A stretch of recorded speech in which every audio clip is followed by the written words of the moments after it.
హే everyone, ఈరోజు ఏఎన్సీలో పొట్లకాయ పెరుగు పచ్చడి తయారు చేసుకోబోతున్నాము.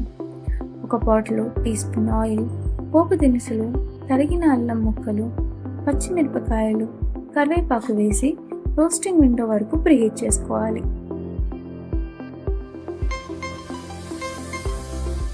ఇందులో పసుపు, ఉప్పు, పొట్లకాయ ముక్కలు వేసుకొని క్యారెట్ విండోలో 3 నిమిషాల పాటు కుక్ చేసుకోవాలి. ఏఎంసీ కుక్వేర్లో వితౌట్ వాటర్తో కుక్ చేసుకోవచ్చు. ఇందువల్ల ఫుడ్లో ఉండే న్యూట్రియంట్స్, పిగ్మెంటేషన్ లాస్ అవ్వకుండా ఉంటుంది. చివరగా పచ్చి కొబ్బరి తురుము వేసుకొని కలుపుకోవాలి.